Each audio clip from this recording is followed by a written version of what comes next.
এই যে নবী রসুলরা রয়েছে, এদের কাউকে কারো উপর আমি বেশি মর্যাদা দান করেছি।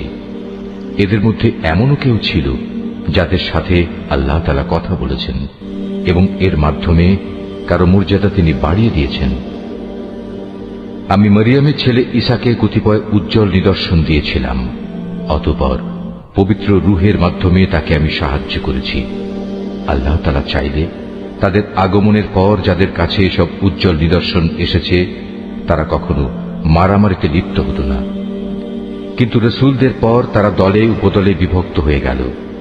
অতঃপর তাদের মধ্যে কিছু লোক ঈমান আনল, আবার তাদের কিছু লোক আল্লাহ তাআলা ও তার নবীকে অস্বীকার করল। অথচ আল্লাহ পাক চাইলে এরা কেউই যুদ্ধ বিগ্রহে লিপ্ত হতো না, কিন্তু আল্লাহ তাআলা যা চান তাই করেন। হে ঈমানদাররা, তোমরা যারা ঈমান এনেছ, আমার দেয়া ধন সম্পদ থেকে আমার পথে ব্যয় করো সেদিনটি আসার আগে, যেদিন কোনো বেচাকেনা চলবে না, কোন রকম বন্ধুত্ব ভালোবাসাও কাজে আসবে না, না সেদিন কারো কাছ থেকে কোনো সুপারিশ গ্রহণ করা হবে। মূলত এদিনের অস্বীকারীরাই হচ্ছে জালেম। মহান আল্লাহ তাআলা, তিনি ছাড়া দ্বিতীয় কোনো ইলাহ নেই। তিনি চিরঞ্জীব, তিনি অনাদি সত্তা। ঘুম তো দূরের কথা, সামান্য তন্দ্রাও তাকে আচ্ছন্ন করে না। আসমান সমূহ ও জমিনে যা কিছু আছে তার সবকিছুরই একচ্ছত্র মালিকানা তাঁর। কে এমন আছে যে তার দরবারে বিনা অনুমতিতে সুপারিশ করবে? তাদের বর্তমান ভবিষ্যতের সবকিছুই তিনি জানেন। তার জানা বিষয়সমূহের কোনো কিছুই কারো জ্ঞানের সীমা পরিসীমার আয়ত্তাধীন হতে পারে না। তবে কিছু জ্ঞান যদি তিনি কাউকে দান করে থাকেন তবে তা ভিন্ন কথা। তার বিশাল সাম্রাজ্য আসমান জমিনের সবকিছুই পরিবেষ্টন করে আছে। এ উভয়টির হেফাজত করার কাজ কখনো তাকে পরিশ্রান্ত করে না। তিনি পরাক্রমশালী ও অসীম মর্যাদাবান। আল্লাহর দ্বীনের ব্যাপারে কোনো জোর জবরদস্তি নেই, কারণ সত্য এখানে মিথ্যা থেকে পরিষ্কার হয়ে গেছে। তোমাদের মধ্যে যদি কোনো ব্যক্তি বাতিল মতাদর্শকে অস্বীকার করে, আল্লাহর দেয়া জীবনাদর্শের উপর ঈমান আনে, সে যেন এর মাধ্যমে এমন এক শক্তিশালী রশি ধরল যা কোনোদিনই ছিঁড়ে যাবার নয়। আল্লাহ তাআলা সবকিছুই শোনেন এবং সবকিছুই জানেন। যারা আল্লাহর উপর ঈমান আনে, আল্লাহ তাআলাই হচ্ছেন তাদের সাহায্যকারী বন্ধু। তিনি জাহেলিয়াতের অন্ধকার থেকে তাদের ঈমানের আলোতে বের করে নিয়ে আসেন। অপরদিকে যারা আল্লাহকে অস্বীকার করে, বাতিল শক্তিসমূহই হয়ে থাকে তাদের সাহায্যকারী। তা তাদের দ্বীনের আলোক থেকে কুফরির অন্ধকারের দিকে নিয়ে যায়। এরাই হচ্ছে প্রকৃতপক্ষে জাহান্নামের অধিবাসী। সেখানে তারা চিরদিন থাকবে। তুমি কি সে ব্যক্তির অবস্থা দেখোনি যে ব্যক্তিকে আল্লাহ তাআলা দুনিয়ার রাষ্ট্র ক্ষমতা দেওয়ার পর সেই ইব্রাহিমের সাথে স্বয়ং মালিকের ব্যাপারে বিতর্কে লিপ্ত হল? বিতর্কের এক পর্যায়ে ইব্রাহিম বলল, আমার মালিক তিনি, যিনি সৃষ্টিকুলকে জীবন দান করেন, মৃত্যু দান করেন। সে বলল, জীবন মৃত্যু তো আমিও দিয়ে থাকি। ইব্রাহিম বলল, আমার আল্লাহ তাআলা পূর্ব দিক থেকে প্রতিদিন সূর্যের উদয় ঘটান। একবার তুমি তা পশ্চিম দিক থেকে বের করে দেখাও তো। এতে সত্য অস্বীকারী ব্যক্তিটি হতভম্ব হয়ে গেল। আসলে আল্লাহ তাআলা জালেম জাতিকে কখনো পথের দিশা দেন না। অথবা ঘটনাটি কি সেই ব্যক্তির মতো যে একটি বস্তির পাশ দিয়ে যাবার সময় যখন দেখল তা বিধ্বস্ত হয়ে আপন অস্তিত্বের উপর মুখ থুবড়ে পড়ে আছে, তখন সে ব্যক্তি বলল, এ মৃত জনপদকে কিভাবে আল্লাহ তাআলা আবার পুনরুজ্জীবন দান করবেন? এক পর্যায়ে আল্লাহ তাআলা সত্যি সত্যি তাকে মৃত্যু দান করলেন এবং এভাবেই তাকে 100 বছর ধরে মৃত ফেলে রাখলেন। অতঃপর তাকে পুনরায় জীবিত করলেন।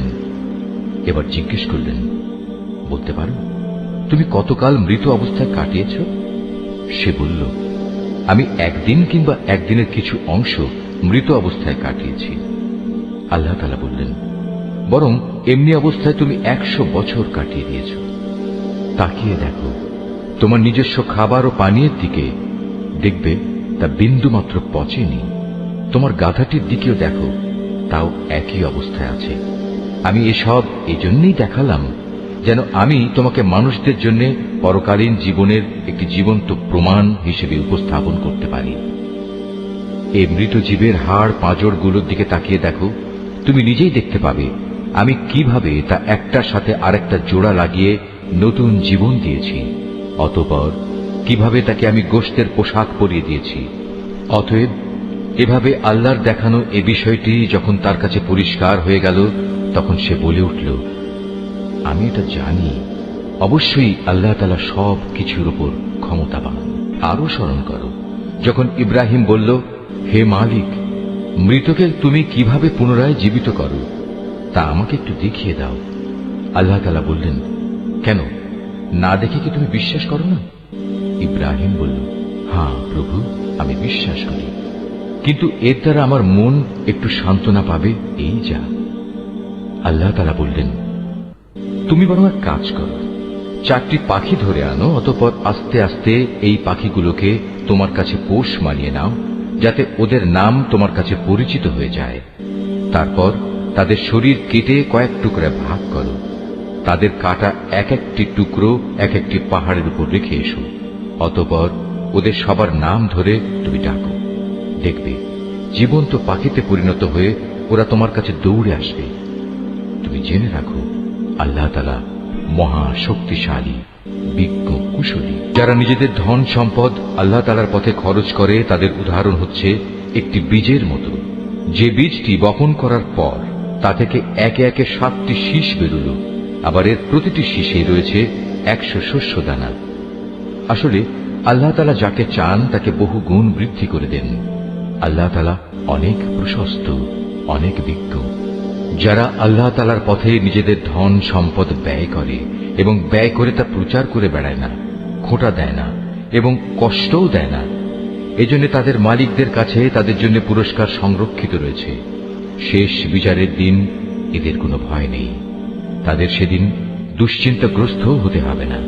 একটুখানি সুন্দর কথা বলা এবং উদারতা দেখিয়ে ক্ষমা করে দেয়া সেই দানের চাইতে অনেক ভালো, যে দানের পরিণামে কষ্টই আসে। আল্লাহ তাআলা কারোরই মুখাপেক্ষী নন, তিনি পরম ধৈর্যশীল বটে। হে ঈমানদার বান্দারা, তোমরা উপকারের খোঁটা দিয়ে এবং অনুগৃহীত ব্যক্তিকে কষ্ট দিয়ে তোমাদের দান সদকা বরবাদ করে দিও না, ঠিক সেই হতভাগ্য ব্যক্তির মতো যে শুধু লোক দেখানোর উদ্দেশ্যে দান করে, সে আল্লাহ তাআলা ও পরকালের উপর বিশ্বাস করে না।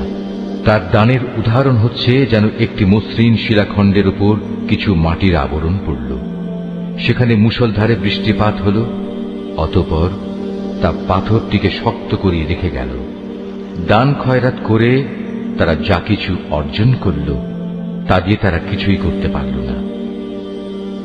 আর যারা আল্লাহকে বিশ্বাস করে না, আল্লাহ তাআলা তাদের কখনো সঠিক পথ দেখান না।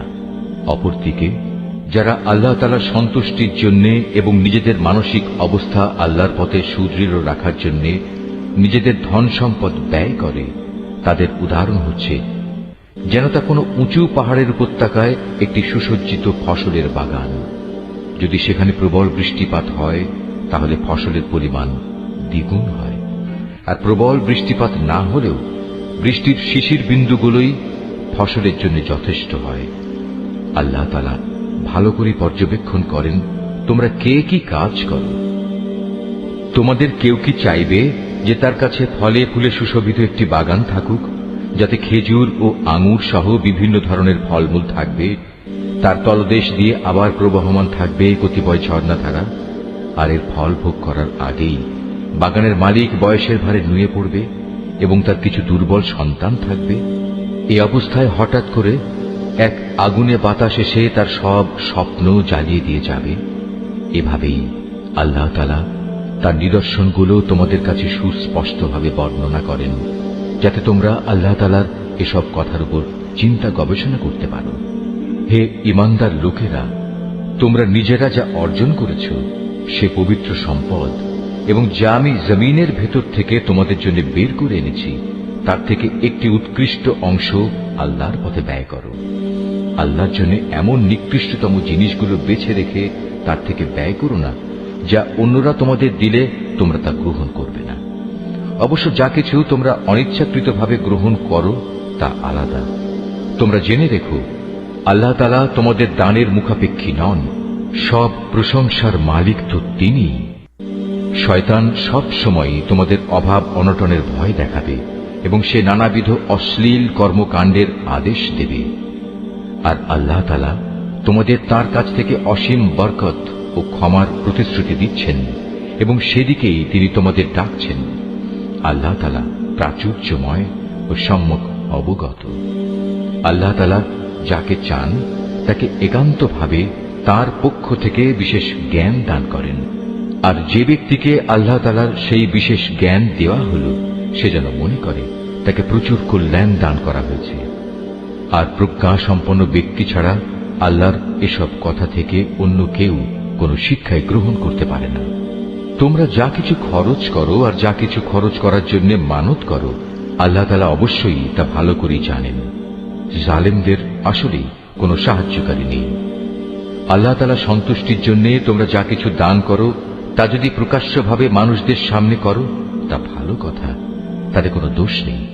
তবে যদি তোমরা তা মানুষদের কাছে গোপন রাখো এবং চুপে চুপে অসহায়দের দিয়ে দাও, তা হবে তোমাদের জন্য উত্তম। এ দানের কারণে আল্লাহ তাআলা তোমাদের বহুবিধ গুনাহ খাতা মুছে দেবেন। আর তোমরা যাই করো না কেন, আল্লাহ তাআলা সবকিছু সম্পর্কে ওয়াকিবহাল রয়েছেন। যারা তোমার কথা শোনে না, তাদের হেদায়েতের দায়িত্ব তোমার উপর নয়, তবে আল্লাহ তাআলা যাকে চান তাকেই সঠিক পথ দেখান। তোমরা যা দান সদকা করো, এটা তোমাদের জন্যই কল্যাণকর, কারণ তোমরা তো এজন্যই খরচ করো যেন আল্লাহর সন্তুষ্টি অর্জন করতে পারো। তোমরা আজ যা কিছু দান করবে, আগামীকাল তার পুরোপুরি পুরস্কার তোমাদের আদায় করে দেয়া হবে। সেদিন তোমাদের উপর কোন রকম জুলুম করা হবে না। দান সদকা তো তোমাদের মাঝে এমন কিছু গরীব মানুষের জন্য, যারা আল্লাহর পথে এমন ভাবে ব্যাপৃত, যারা নিজেদের জন্য জমিনের বুকে চেষ্টা সাধনা করতে পারে না। আত্মসম্মান বোধের কারণে কিছু চায় না বলে অজ্ঞ মূর্খ লোকেরা এদের মনে করে এরা বুঝি সচ্ছল, কিন্তু তুমি এদের বাহ্যিক চেহারা দেখেই এদের সঠিক অবস্থা বুঝে নিতে পারো। এরা মানুষদের কাছ থেকে কাকুতি মিনতি করে ভিক্ষা করতে পারে না। তোমরা যা কিছুই খরচ করবে, আল্লাহ তাআলা তার যথার্থ বিনিময় দেবেন, কারণ তিনি সবকিছুই দেখেন। যারা দিনরাত প্রকাশ্যে ও সঙ্গোপনে নিজেদের মাল সম্পদ ব্যয় করে, তাদের মালিকের দরবারে তাদের এ দানের প্রতিফল সুরক্ষিত রয়েছে। তাদের উপর কোন রকম ভয়ভীতি থাকবে না, তারা চিন্তিতও হবে না। যারা সুদ খায়, তারা মাথা উঁচু করে দাঁড়াতে পারবে না। দাঁড়ালেও তার দাঁড়ানো হবে সে ব্যক্তির মতো যাকে শয়তান নিজস্ব পরশ দিয়ে দুনিয়ার লোভ লালসায় মোহাচ্ছন্ন করে রেখেছে। এটা এই কারণে যেহেতু এরা বলে ব্যবসা বাণিজ্য তো সুদের মতোই একটা কারবারের নাম, অথচ আল্লাহ তাআলা ব্যবসা হালাল করেছেন এবং সুদকে হারাম করেছেন। তাই তোমাদের যার যার কাছে তার মালিকের পক্ষ থেকে সুদ সংক্রান্ত এ উপদেশ পৌঁছেছে, সে অতঃপর সুদের কারবার থেকে বিরত থাকবে। আগে এ আদেশ আসা পর্যন্ত যে সুদ সে খেয়েছে তা তো তার জন্য অতিবাহিত হয়েই গেছে। তার ব্যাপার একান্তই আল্লাহ তাআলার সিদ্ধান্তের উপর। কিন্তু এরপর যে ব্যক্তি আবার সুদী কারবারে ফিরে আসবে, তারা অবশ্যই জাহান্নামের অধিবাসী হবে, সেখানে তারা চিরদিন থাকবে।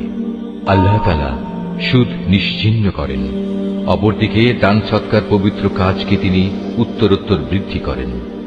আল্লাহ তাআলা তার নিয়ামতের প্রতি অকৃতজ্ঞ পাপিষ্ঠ ব্যক্তিদের কখনো পছন্দ করেন না। তবে যারা সত্যিকার অর্থে আল্লাহ তাআলার উপর ঈমান এনেছে এবং ভালো কাজ করেছে, নামাজ প্রতিষ্ঠা করেছে, যাকাত আদায় করেছে, তাদের সেদিন কোনো ভয় থাকবে না, তারা সেদিন চিন্তিতও হবে না। হে ঈমানদার লোকেরা, তোমরা সুদের ব্যাপারে আল্লাহকে ভয় করো।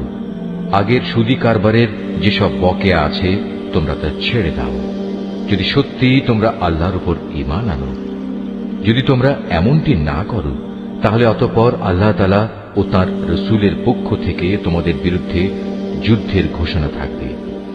আর যদি এখনো তোমরা আল্লাহর দিকে ফিরে আসো, তাহলে তোমরা তোমাদের মূলধন ফিরে পাবার অধিকারী হবে।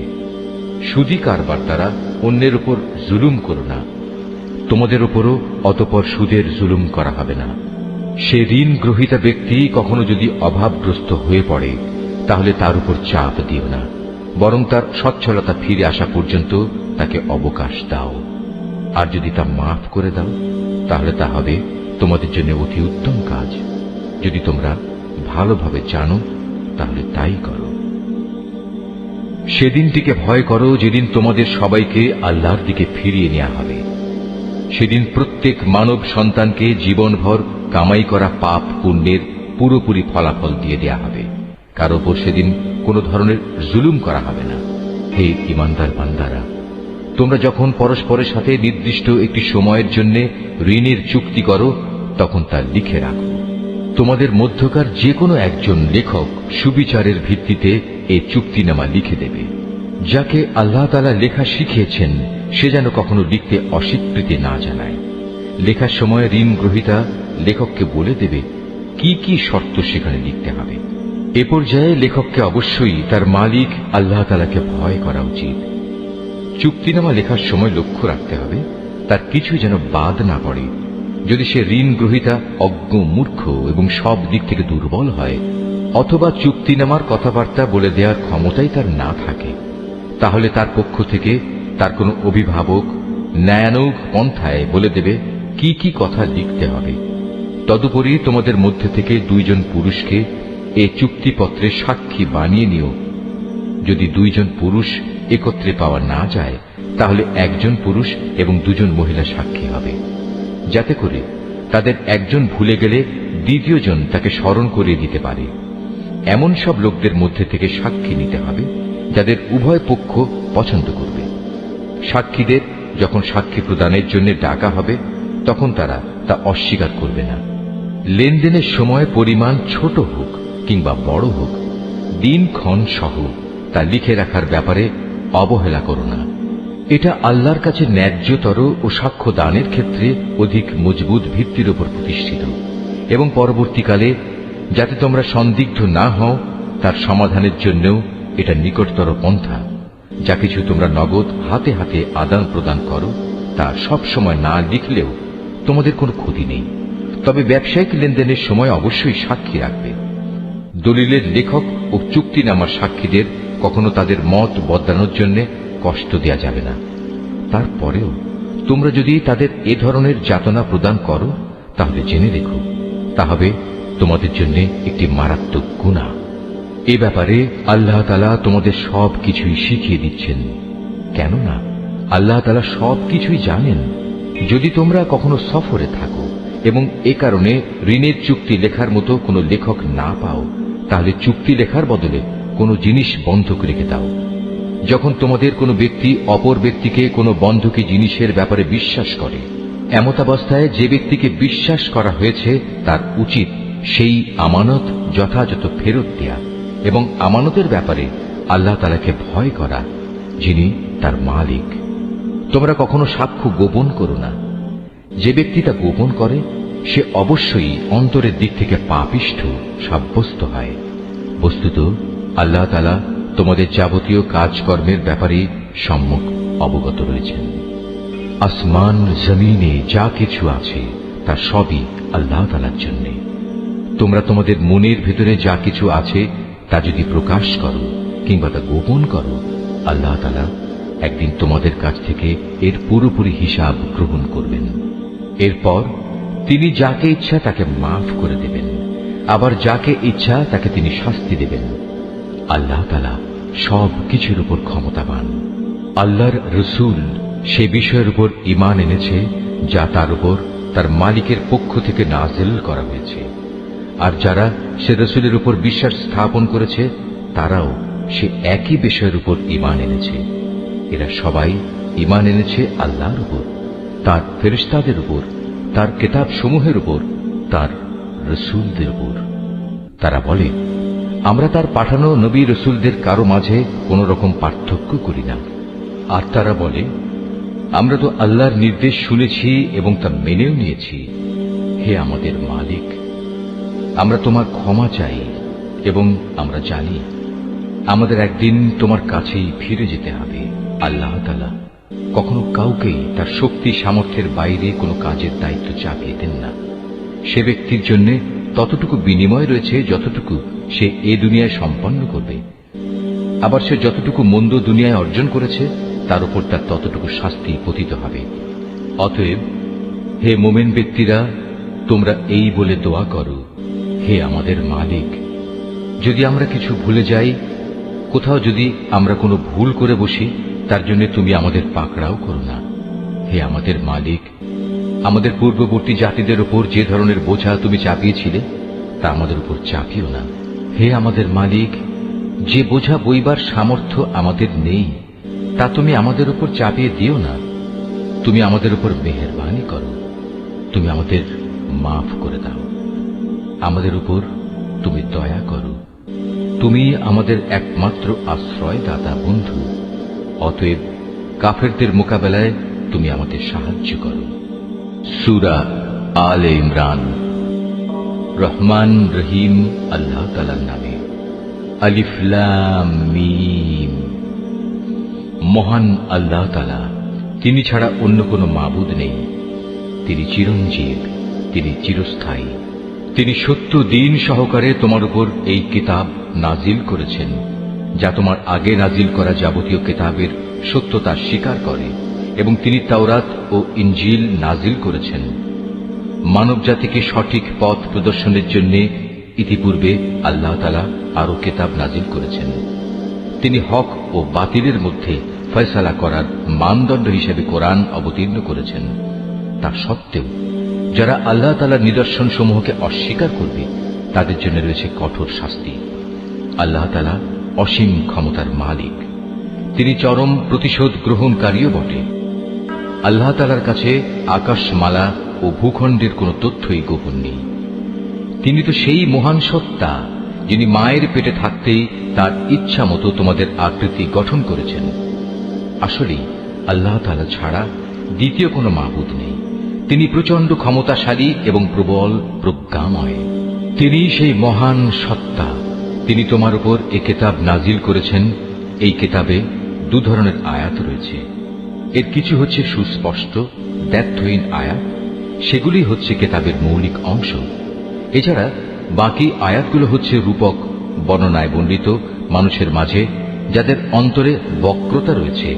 তারা এগুলোকে কেন্দ্র করে নানা ধরনের ফিতনা ফাসাদ সৃষ্টি করা এবং আল্লাহর কিতাবের অপব্যাখ্যা করার উদ্দেশ্যে এসব রূপক আয়াত থেকে কিছু অংশের অনুসরণ করে। মূলত এসব রূপক বিষয়ের ব্যাখ্যা আল্লাহ তাআলা ছাড়া আর কেউ জানে না। এ কারণেই যাদের মধ্যে জ্ঞানের গভীরতা আছে সেসব ব্যক্তি বলে, আমরা এর সবটুকুর উপর ঈমান এনেছি। এগুলো সবই তো আমাদের মালিকের পক্ষ থেকে আমাদের দেয়া হয়েছে। সত্য কথা হচ্ছে, আল্লাহর হেদায়েতে প্রজ্ঞা সম্পন্ন লোকেরাই কেবল শিক্ষা গ্রহণ করে থাকে। তারা আরো বলে, হে আমাদের মালিক, একবার যখন তুমি আমাদের সঠিক পথের দিশা দিয়েছ, তখন আর তুমি আমাদের মনকে বাঁকা করে দিও না। একান্ত তোমার কাছ থেকে আমাদের প্রতি দয়া করো, কেননা যাবতীয় দয়ার মালিক তো তুমি। হে আমাদের মালিক, তুমি অবশ্যই সমগ্র মানব জাতিকে তোমার সামনে হিসাব নিকাশের জন্য একদিন একত্রিত করবে। এতে কোন রকম সন্দেহ নাই। নিঃসন্দেহে আল্লাহ তাআলা কখনোই ওয়াদা ভঙ্গ করেন না।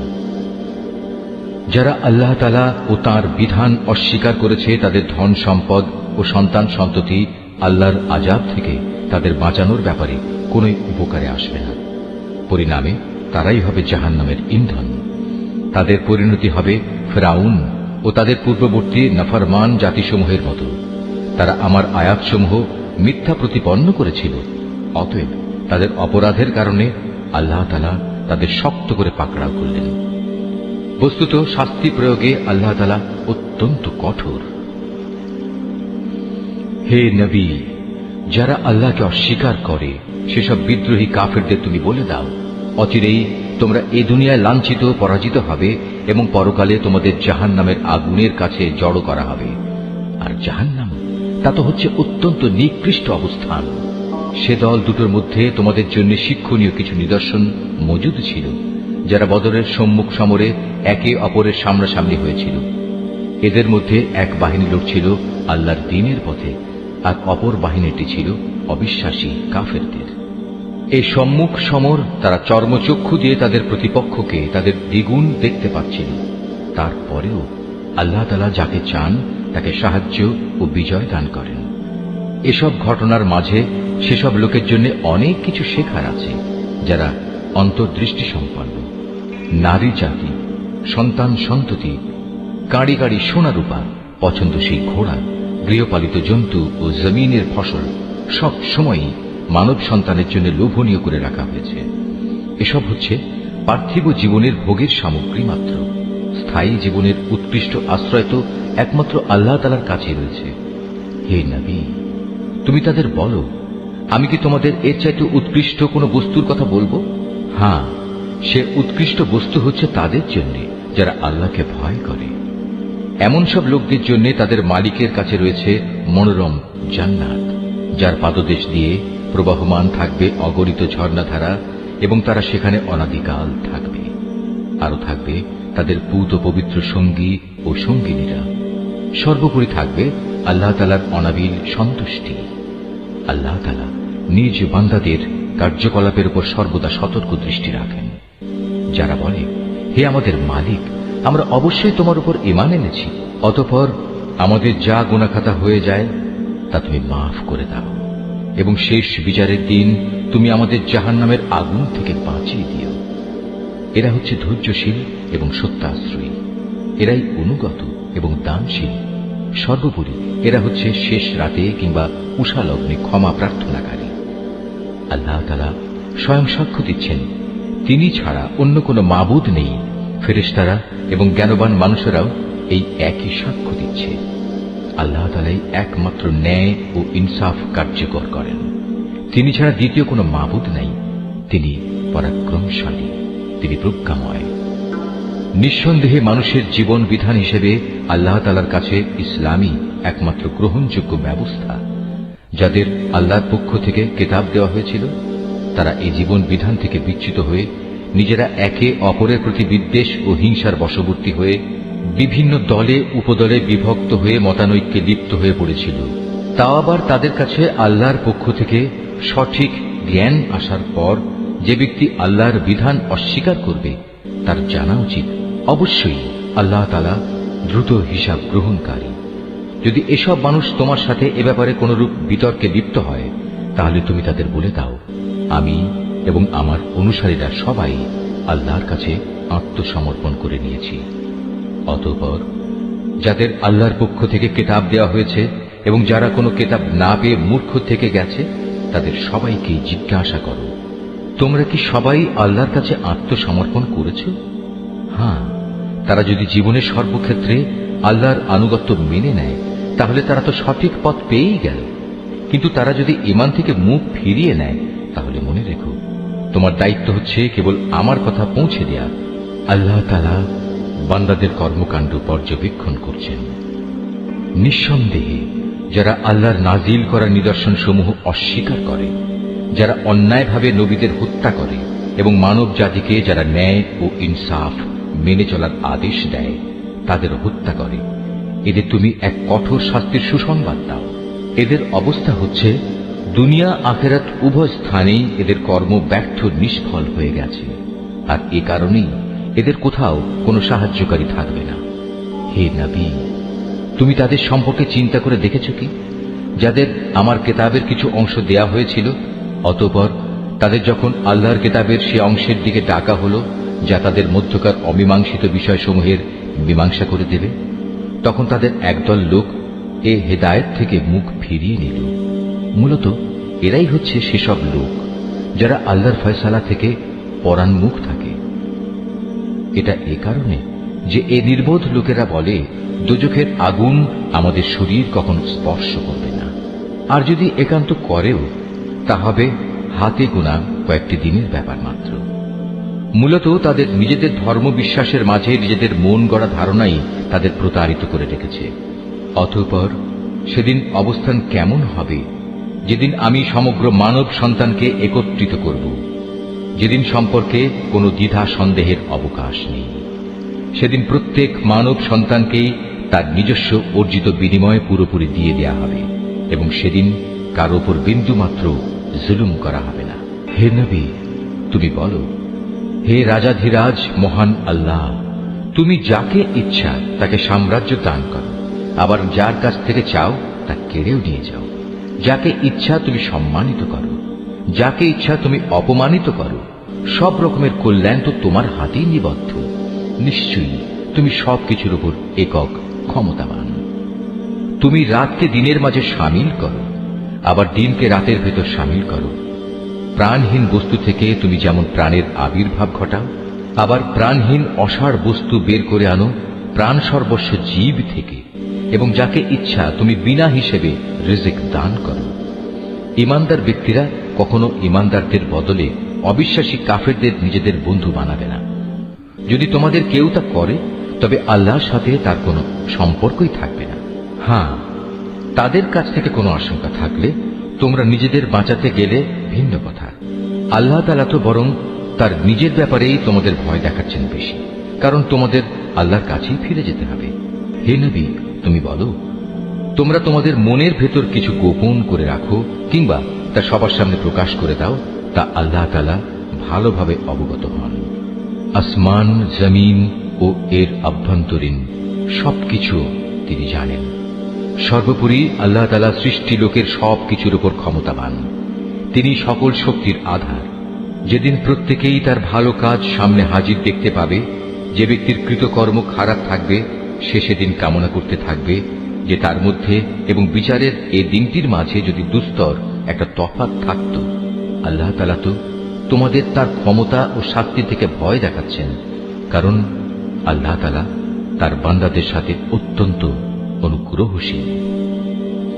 হে নবী, তুমি বলো, তোমরা যদি আল্লাহ তাআলাকে ভালোবাসো তাহলে আমার কথা মেনে চলো, তাহলে আল্লাহ তাআলাও তোমাদের ভালোবাসবেন এবং তিনি তোমাদের গুনাহ খাতা মাফ করে দেবেন। আল্লাহ তাআলা অত্যন্ত ক্ষমাশীল ও দয়াবান। তুমি আরো বলো, তোমরা আল্লাহ তাআলা ও তার রসূলের কথা মেনে চলো। এ আহ্বান সত্ত্বেও তারা যদি এ থেকে মুখ ফিরিয়ে নেয়, তুমি জেনে রেখো আল্লাহ তাআলা কখনো কাফেরদের পছন্দ করেন না। অবশ্যই আল্লাহ তাআলা আদম, নূহ এবং ইব্রাহিমের বংশধর ও ইমরানের বংশধরদের সৃষ্টিগুলির উপর নেতৃত্ব করার জন্য বাছাই করে নিয়েছেন। নেতৃত্বে সমাসীন এদের সন্তানরা বংশানুক্রমে পরস্পর পরস্পরের বংশধর। আল্লাহ তাআলা সবার কথাবার্তা শুনতে পান এবং সব কথা তিনি জানেন। স্মরণ করো, যখন ইমরানের স্ত্রী বলল, হে আমার মালিক, আমার গর্ভে যে সন্তান আছে তাকে আমি স্বাধীনভাবে তোমার দ্বীনের কাজ করার জন্য উৎসর্গ করলাম। তুমি আমার পক্ষ থেকে এ সন্তানটিকে কবুল করে নাও। অবশ্যই তুমি সব কথা শোনো এবং সব বিষয় জানো। অতঃপর একসময় যখন ইমরানের স্ত্রী সেই সন্তান জন্ম দিল, তখন সে বলল, হে আমার মালিক, এ কি? আমি তো দেখছি একটি মেয়ে সন্তান জন্ম দিয়েছি। একটা মেয়েকে কিভাবে আমি তোমার পথে উৎসর্গ করব? আল্লাহ তাআলা তো ভালোভাবেই জানতেন ইমরানের স্ত্রী কোন ধরনের শিশু জন্ম দিয়েছে। আসলে আল্লাহ তাআলার কোন কোন কাজের জন্য ছেলে কিন্তু কখনো মেয়ের মতো হবে না। ইমরানের স্ত্রী বলল, আমি এ শিশুর নাম রাখলাম মারিয়াম, এবং আমি এই শিশু ও তার অনাগত সন্তানকে অভিশপ্ত শয়তানের অনিষ্ট থেকে রক্ষার জন্য তোমার কাছে আশ্রয় চাই। আল্লাহ তাআলা ইমরানের স্ত্রীর দোয়া কবুল করলেন এবং এই মেয়েটিকে অত্যন্ত আগ্রহ ভরে গ্রহণ করে নিলেন এবং ধীরে ধীরে এই মেয়েটিকে তিনি ভালোভাবে গড়ে তুললেন। আর সেজন্যই আল্লাহ তাআলা তাকে জাকারিয়ার তত্ত্বাবধানে রেখে দিলেন। বড় হবার পর যখনই জাকারিয়া তার কাছে তার নিজস্ব ইবাদতের কক্ষে যেত, তখনই দেখতে পেত সেখানে কিছু খাবার মজুদ রয়েছে। খাবার দেখে জাকারিয়া জিজ্ঞেস করত, হে মারিয়াম, এসব খাবার তোমার কাছে কোত্থেকে আসে? মারিয়াম জবাব দিত, এসব আসে আমার মালিক আল্লাহর কাছ থেকে। আর অবশ্যই আল্লাহ তাআলা যাকে চান তাকে বিনা হিসেবে রিজিক দান করেন। সেখানে দাঁড়িয়েই জাকারিয়া তার মালিকের কাছে দোয়া করল, হে আমার মালিক, তুমি তোমার কাছ থেকে আমাকে তোমার অনুগ্রহের প্রতীক হিসেবে একটি নেক সন্তান দান করো। নিশ্চয়ই তুমি মানুষের ডাক শোনো। ফেরেশতারা তাকে ডাক দিল এমন এক সময়ে যখন সে ইবাদতের কক্ষে নামাজ আদায় করছিল। ফেরেশতারা বলল, হে জাকারিয়া, আল্লাহ তাআলা তোমার ডাক শুনেছেন। অবশ্যই আল্লাহ তাআলা তোমাকে ইয়াহিয়ার জন্ম সম্পর্কে সুসংবাদ দিচ্ছেন। তোমার সে সন্তান আল্লাহর পক্ষ থেকে তার বাণীর সত্যায়ন করবে। সে হবে সমাজের নেতা, সে হবে সচ্চরিত্রবান, সে হবে নবী, সর্বোপরি সে হবে সৎ কর্মশীল ব্যক্তিদের একজন। এ কথা শুনে জাকারিয়া বলল, হে আমার মালিক, আমার ঘরে ছেলে হবে কিভাবে? একে তো আমি নিজে বার্ধক্যে উপনীত হয়ে গেছি, তদুপরি আমার স্ত্রীও বন্ধা, সন্তান ধারণে সম্পূর্ণ অক্ষম। আল্লাহ তাআলা বললেন, হ্যাঁ, এভাবেই হয়। আল্লাহ তাআলা যা চান তাই তিনি করেন। জাকারিয়া নিবেদন করল, হে মালিক, তুমি আমার জন্য এর কিছু পূর্ব লক্ষণ ঠিক করে দাও।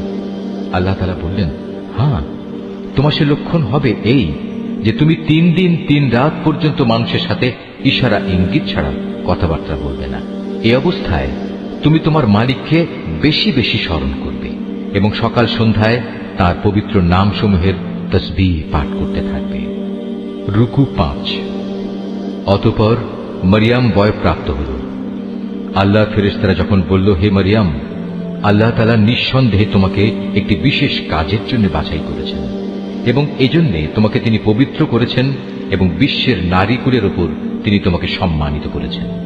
হে মরিয়ম, এর যোগ্য হওয়ার জন্য তুমি সর্বদা তোমার মালিকের অনুগত হও, তার কাছে আনুগত্যের মাথা নত করো। রুকুকারীদের সাথে তুমিও আল্লাহর সামনে রুকু করো। হে নবী, এ সবই ছিল তোমার জন্য অদৃশ্য লোকের সংবাদ।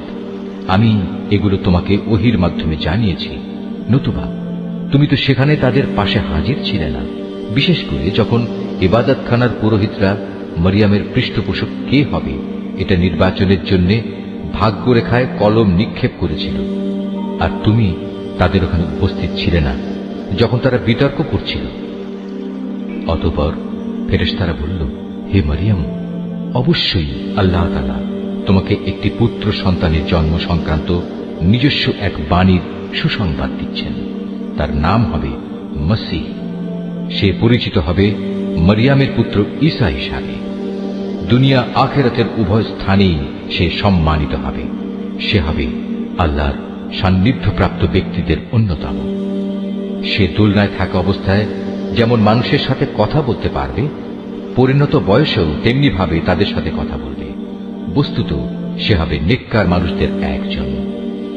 মরিয়ম বলল, হে আমার মালিক, আমার গর্ভে সন্তান আসবে কোত্থেকে? আমাকে তো কখনো কোনো মানব সন্তান স্পর্শ পর্যন্ত করেনি। আল্লাহ তাআলা বললেন, এভাবেই আল্লাহ তাআলা যাকে চান তাকে চিরাচরিত নিয়ম ছাড়াই পয়দা করেন। তিনি যখন কোনো কাজ করার সিদ্ধান্ত নেন তখন শুধু তাকে বলেন, হয়ে যাও, অতঃপর সাথে সাথে তা সংঘটিত হয়ে যায়। ফেরেশতারা মরিয়মকে বলল, তোমার সন্তানকে আল্লাহ তাআলা তাঁর কিতাব ও প্রজ্ঞার বিষয়গুলো শেখাবেন, সাথে সাথে তিনি তাকে তাওরাত এবং ইনজিলও শিক্ষা দেবেন। আল্লাহ তাআলা তাকে বনী ইসরাঈলদের কাছে রসুল করে পাঠালেন। অতঃপর সে আল্লাহর রসুল হয়ে তাদের কাছে এসে বলল, আমি নিঃসন্দেহে তোমাদের মালিকের কাছ থেকে নবুয়তের কিছু নিদর্শন নিয়ে এসেছি। সেই নিদর্শনগুলো হচ্ছে, আমি তোমাদের জন্য মাটি দ্বারা পাখির মতো করে একটি আকৃতি গঠন করব এবং পরে তাতে ফুঁ দেব। অতঃপর তোমরা দেখবে এই আকৃতিটি আল্লাহর ইচ্ছায় জীবন্ত পাখি হয়ে যাবে, আর জন্মান্ধ এবং কুষ্ঠ রোগীকেও সুস্থ করে দেব। আল্লাহর ইচ্ছায় এভাবে আমি মৃতকেও জীবিত করে দেব। আমি তোমাদের আরো বলে দেব, তোমরা নিজের ঘরে কি কি জিনিস খাও, আবার কি জিনিস না খেয়ে জমা করে রাখো। মূলত তোমরা যদি আল্লাহর উপর ঈমান আনো তাহলে নিঃসন্দেহে এতে তোমাদের জন্য নিদর্শন রয়েছে। মসীহ ঈসা ইবনে মরিয়ম আরো বলবে, তাওরাতের যে বাণী আমার কাছে রয়েছে আমি তার সত্যায়নকারী। তাছাড়া তোমাদের উপর হারাম করে রাখা হয়েছে এমন কতিপয় জিনিসও আমি তোমাদের জন্য হালাল করে দেব, এবং আমি তোমাদের মালিকের পক্ষ থেকে এই নিদর্শন নিয়েই এসেছি। অতএব তোমরা আল্লাহকে ভয় করো এবং আমার আনুগত্য করো। নিশ্চয়ই আল্লাহ তাআলা আমার মালিক, তোমাদেরও মালিক। অতএব তোমরা তাঁরই ইবাদত করো, আর এটাই হচ্ছে একমাত্র সঠিক ও সোজা পথ। অতঃপর ঈসা যখন তাদের থেকে কুফরি আঁচ করতে পারল তখন সে সাথীদের ডেকে বলল, কে আছো তোমরা? আল্লাহ তাআলার পথের দিকে চলার সময় আমার সাহায্যকারী হবে? হাওয়ারীরা বলল, হ্যাঁ, আমরাই হব আল্লাহর সাহায্যকারী। আমরা আল্লাহর উপর ঈমান এনেছি। হে ঈসা, তুমি সাক্ষী থাকো, আমরা সবাই এক একজন অনুগত বান্দা। হাওয়ারীরা বলল, হে আল্লাহ, তুমি যা কিছু নাজিল করেছ আমরা তার উপর ঈমান এনেছি এবং আমরা রাসূলের কথাও মেনে নিয়েছি, সুতরাং তুমি সত্যের পক্ষে সাক্ষ্যদাতাদের সাথে আমাদের নাম লিখে দাও। অতঃপর বনী ইসরায়েলের লোকেরা আল্লাহর নবীর বিরুদ্ধে দারুণ শঠতা করল, তাই আল্লাহ কৌশলের পন্থা গ্রহণ করলেন। বস্তুত আল্লাহ তাআলাই হচ্ছেন সর্বোত্তম কৌশলী। যখন আল্লাহ তাআলা বললেন, হে ঈসা, আমি তোমার এই দুনিয়ার জীবন কাটানোর কাল শেষ করতে যাচ্ছি এবং বর্তমান পরিস্থিতিতে আমি তোমাকে আমার কাছে তুলে আনব। যারা তোমাকে মেনে নিতে অস্বীকার করছে তাদের যাবতীয় পাপ থেকেও আমি তোমাকে পবিত্র করে নেব, আর যারা তোমাকে অনুসরণ করছে তাদের আমি কিয়ামত পর্যন্ত এই অস্বীকারীদের উপর বিজয়ী করে রাখব। অতঃপর তোমাদের সবাইকে আমার কাছেই ফিরে আসতে হবে। সেদিন ঈসা সম্পর্কিত যেসব বিষয়ে তোমরা মতবিরোধে লিপ্ত ছিলে তার সবকটি বিষয়ই আমি তোমাদের মাঝে মীমাংসা করে দেব। যারা আমার বিধান অস্বীকার করেছে আমি তাদের এই দুনিয়ায় অপমান ও আখিরাতে আগুনে দগ্ধ হওয়ার কঠোরতর শাস্তি দেব। এ থেকে বাঁচানোর মতো সেদিন তাদের কোনো সাহায্যকারী থাকবে না। অপরদিকে যারা আল্লাহর উপর ঈমান এনেছে এবং ভালো কাজ করেছে, অতঃপর আল্লাহ তাদের সবাইকে তাদের পাওনা পুরোপুরি আদায় করে দেবেন। আল্লাহ তাআলা জালেমদের কখনো ভালোবাসেন না। এই কিতাব যা আমি তোমাকে পড়ে শোনাচ্ছি তা হচ্ছে আল্লাহর নিদর্শন ও জ্ঞানপূর্ণ উপদেশ বিশেষ। সত্য কথা হচ্ছে আল্লাহ তাআলার কাছে ঈসার উদাহরণ হচ্ছে প্রথম মানুষ আদমের মতো। তাকেও আল্লাহ তাআলা মাতা পিতা ছাড়া সরাসরি মাটি থেকে পয়দা করেছেন। তারপর তাকে বললেন, এবার তুমি মানুষে পরিণত হয়ে যাও। সাথে সাথে তা মানুষ হয়ে গেল। এ হচ্ছে তোমার মালিক আল্লাহর পক্ষ থেকে আসা সত্য প্রতিবেদন। অতঃপর তোমরা কখনো সেসব দলে সামিল হয়েও না যারা ঈসার ব্যাপারে নানা রকম সন্দেহ পোষণ করে।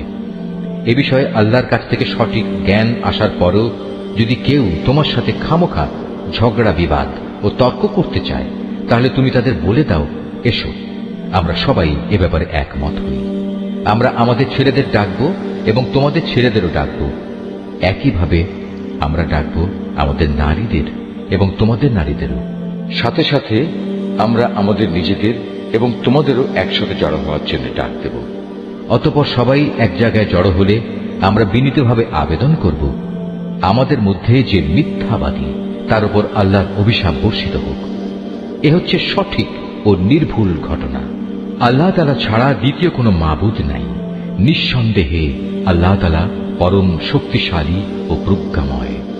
অতঃপর তারা যদি এই চ্যালেঞ্জ থেকে মুখ ফিরিয়ে নেয় তাহলে তারা যেন জেনে রাখে আল্লাহ তাআলা কলহ সৃষ্টিকারীদের ভালো করেই জানেন।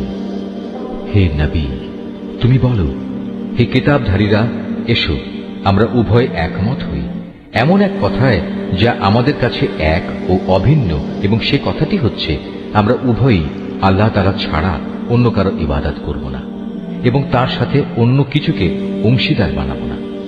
সর্বোপরি এক আল্লাহ তাআলা ছাড়া আমরা আমাদের মাঝেও একে অপরকে প্রভু বলে মেনে নেব না। অতঃপর তারা যদি এ থেকে মুখ ফিরিয়ে নেয় তাহলে তাদের তুমি বলে দাও, তোমরা সাক্ষী থেকো, আমরা আল্লাহর সামনে আনুগত্যের মাথা নত করে দিয়েছি।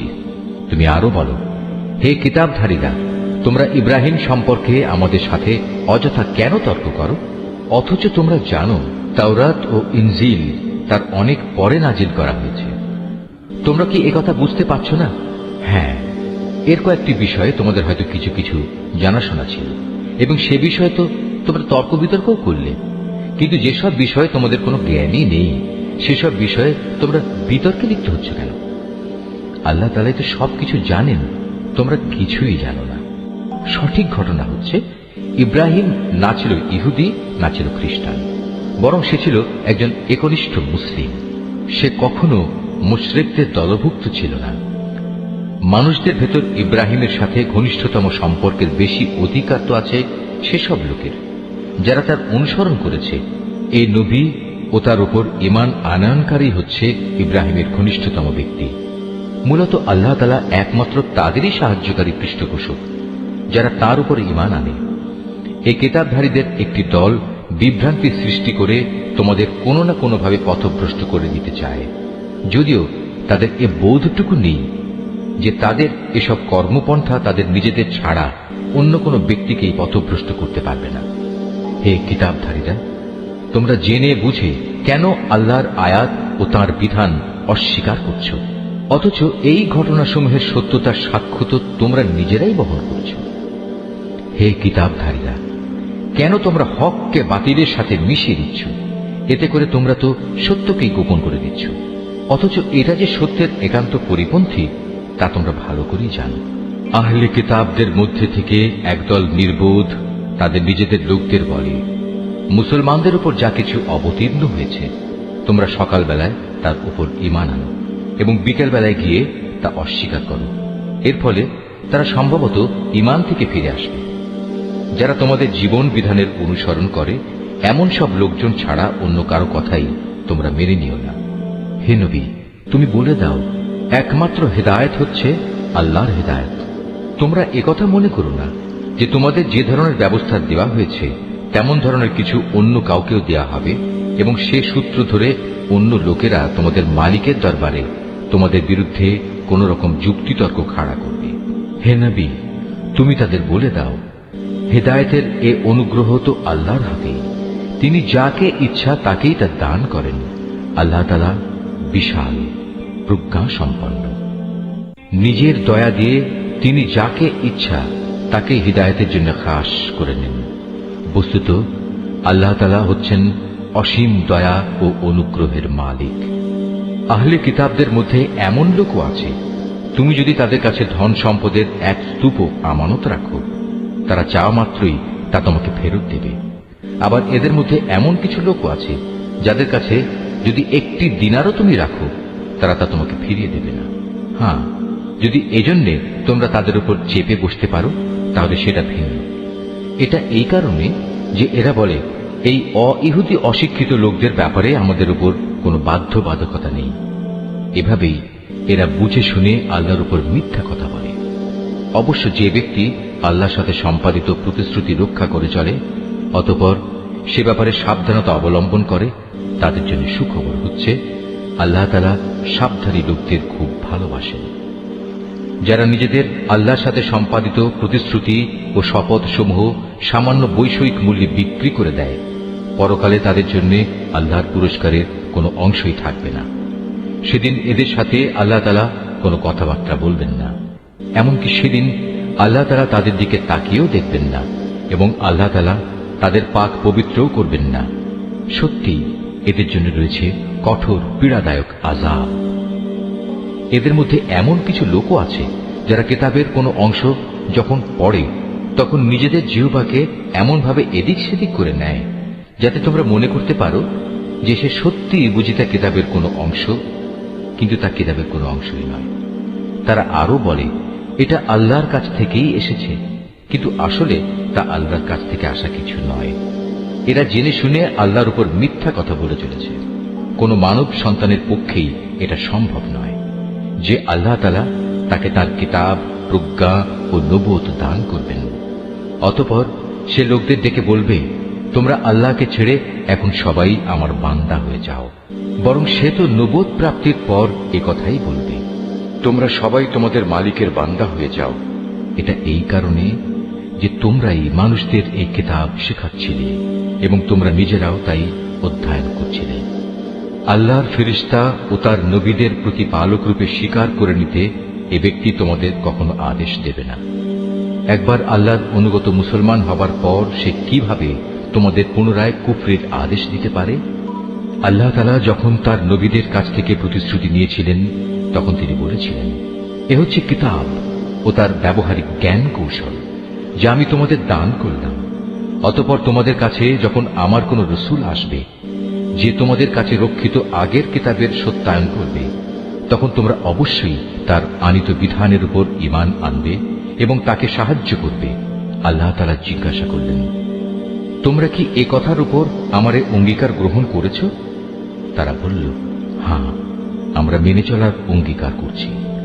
আল্লাহ তাআলা বললেন, তাহলে তোমরা সাক্ষী থেকো এবং আমিও তোমাদের সাথে এই অঙ্গীকারের সাক্ষী হয়ে রইলাম। অতঃপর যারা তা ভঙ্গ করে এ থেকে মুখ ফিরিয়ে নেবে তারা অবশ্যই বিদ্রোহী বলে পরিগণিত হবে। তারা কি আল্লাহর দেয়া জীবন ব্যবস্থার বদলে অন্য কোনো বিধানের সন্ধান করছে? অথচ আসমান জমিনে যা কিছু আছে, ইচ্ছায় হোক কিংবা অনিচ্ছায় হোক, আল্লাহ তাআলার বিধানের সামনে আত্মসমর্পণ করে আছে এবং প্রত্যেককে তো তার কাছেই ফিরে যেতে হবে।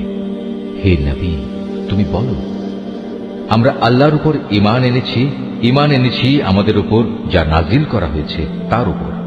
ইব্রাহিম, ইসমাইল, ইসহাক, ইয়াকুব ও তাদের অন্যান্য বংশধরদের প্রতি যা কিছু নাজিল করা হয়েছে তার উপরও আমরা ঈমান এনেছি।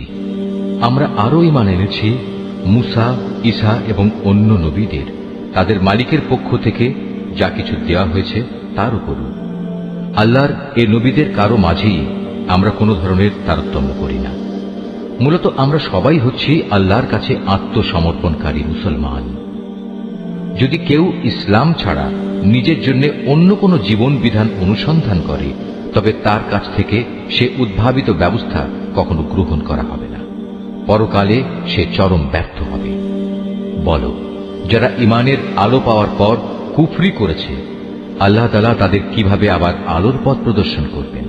অথচ এর আগে এরাই সাক্ষ্য দিয়েছিল যে আল্লাহর রসুল সত্য এবং এ রসুলের মাধ্যমেই এদের কাছে উজ্জ্বল নিদর্শন সমূহ এসেছিল।